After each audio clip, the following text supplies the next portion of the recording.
I'm going to flip to the question and answer session so that you can ask questions either, on your mic, or you can type it into the chat. So, does anyone have any questions? Let's see, someone asked a question, can you tell us how people that come to you for training benefit from Reiki? Well, there are many ways that people benefit from Reiki. Most people that come to see me are interested in reducing their stress and reducing the stress of their family and friends.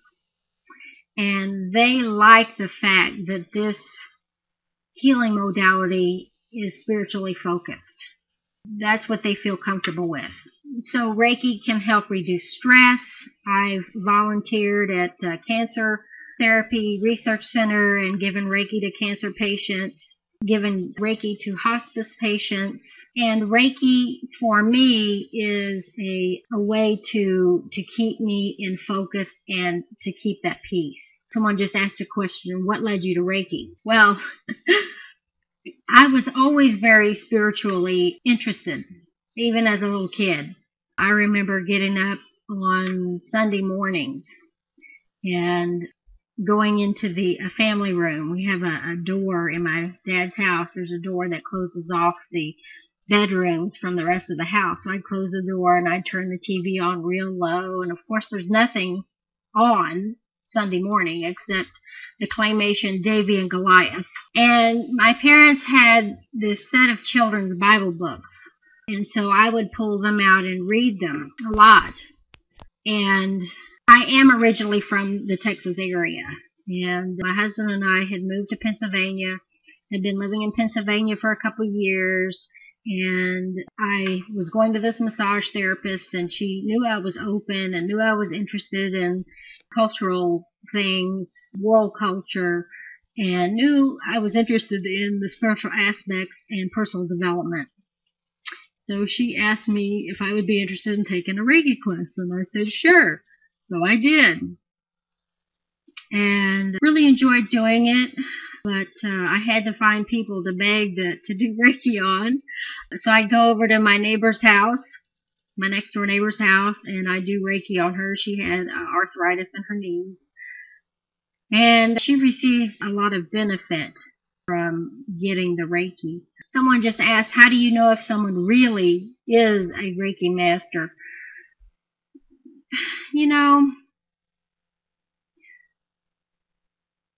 That's a very good question, and I think you just have to kind of listen to yourself and listen to what they say and their actions. A lot of people have been taught incorrectly. They don't know any better. But Reiki practitioner's job is not to be a healer per se. Our job is to work on ourselves, to read Eckhart Tolle and Marianne Williamson and all of those inspirational and spiritual authors, the Bible, whatever you read to help you connect to that divine source. And we work on ourselves so that we are a clear pipe for Reiki energy. And when we give a session, we ask that we are a clear pipe so that our egos are not involved. And we ask that the person that we're working on receive awareness and understanding. Because if they haven't received awareness and understanding, their body is not going to be able to take that energy and heal itself. A Reiki practitioner is a co-participant in the healing process. And it is an honor when someone selects you to be their practitioner, whether it's one time or every week or once a month or whatever it is. It's an honor because they're allowing you to connect with them and be a participant in their healing. And there is a difference between healing and curing. Reiki is not a cure, but it is a healing art. Any more questions? Let's see, somebody says, hold on. We got another question coming. It's brewing. See, someone says, can you explain a little bit how long distance Reiki works, including the going back within yourself issues? Well, you don't have to physically be present for the Reiki energy to work. As I mentioned before, we use in the Reiki method, we use symbols to help us realign and connect to the God consciousness. Now, those symbols are just tools, but we practice using them until we no longer need them, until we've gotten to the point where we just automatically we're aligned, we connect. And you can send long distance Reiki to someone, in another state, in another part of the world. You can send long distance Reiki to the past, and you can send long distance Reiki to a situation for healing. And what you do is you don't ask for a specific thing. Reiki is not a wish tool. Reiki is for, we want the highest for our good to happen. So, before we work on someone, we always ask for their permission. And you can physically ask for their permission, or your higher consciousness can send it out to their higher consciousness and ask for permission. And you can use a picture. If you're very good at visualizing, you can just visualize the person and actually put your hands on a pillow and use the pillow as a surrogate and visualize sending Reiki to that individual. And again, we ask that before we begin a session, we ground ourselves, we prepare ourselves, and we connect ourselves to that higher frequency. We ask that we remain a clear, open channel. And we ask that the other person receive awareness and understanding so that that energy can go and heal their body or their situation or whatever it is, the best way that it knows how to. Somebody just asked a question. If you're doing Reiki for someone, will they know it? Yeah, I've had students, we do this in the level 2 class where, they bring a picture or they've told someone that they're going to do Reiki on them. And even Patty gave a testimony a couple of weeks ago where she didn't know the exact time that we did Reiki. But when someone called her up and spoke with her and said, hey, how do you feel? And she said, great. I just felt, feel good, feel full of peace. And then, they told her that, we were doing Reiki on her at that time. She was like, wow, I just knew something must have been going on. Someone else asked a question, will you describe how you use Reiki in your surroundings, like I did in my kitchen? Okay. Part of learning Reiki is integrating Reiki into your everyday life. So, for example, every time you get in your car, you send Reiki to your car. And you ask for safe travel. When I was getting my office ready, my wellness center ready, and I pulled the floor out and I, repainted and everything, while I was painting, I was sending Reiki into the room so that the room would feel safe and sacred and welcoming, and that energy leaves an imprint in that room. You can send Reiki to inanimate objects. Let's say, for example, you love to go antique shopping, and you find something that you want to buy. Well, as I mentioned, energy leaves its imprint. So, you might purchase it, bring it home, and then you make sure that it's clear, that it's clear of any other energy. So you can do Reiki on an object as well. You can do Reiki on your food, on your water. It changes the vibration. Oh yes, don't forget you can also do Reiki on animals and on plants. And I have 3 dogs, 2 cats, and a bird. And they all love Reiki. And it's kind of interesting when I've shared, students have shared stories with me the ones that have pets, they comment, yeah, their pet, was friendly, but then the minute they had Reiki, their pet just glommed onto them. They were like this, following them all over the place, all the time. And I have that same issue, actually. My dogs are outside, but if they weren't, they would all be here in my office. All 3 dogs lined up in their beds. Both cats would be in their beds, and they would just all be hanging around me. Oh, somebody says, here's a testimonial from someone that their dog is laying under the table. They said that their dog is laying under the table because he knows I'm there. As a matter of fact, it's kind of interesting. I have an office cat. I think he's feral, and I think he's part of the rescue group where they catch them, they fix them, and then they release them because he is fixed, and his ear has a little notch on it. And he is drawn to my office. And that cat knows the sound of my car. He knows the sound of my husband's car. And every time I drive up, he comes running. And then he comes into the office and looks around and loves the energy. Someone just asked, is it safe to say that Reiki is a form of prayer? Yes, Reiki is a form of prayer. Prayer is energy. So, yes, Reiki is a form of prayer. Did I miss any other questions? Someone says, do you visualize the energy as light or color? Both.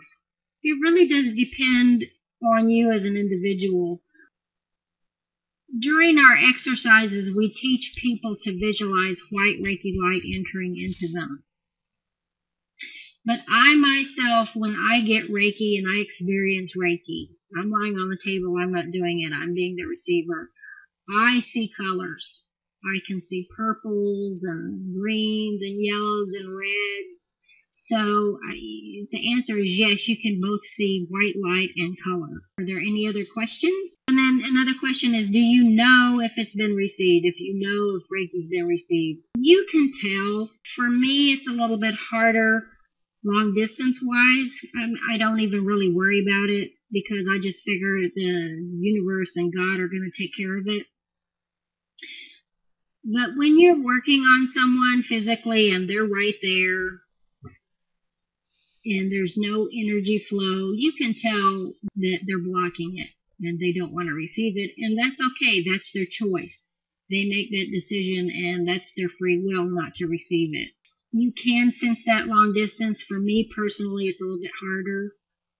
But like I said, I don't worry about it because I just figure God's basically going to take care of it, and the energy's going to go where it needs to go, if it goes.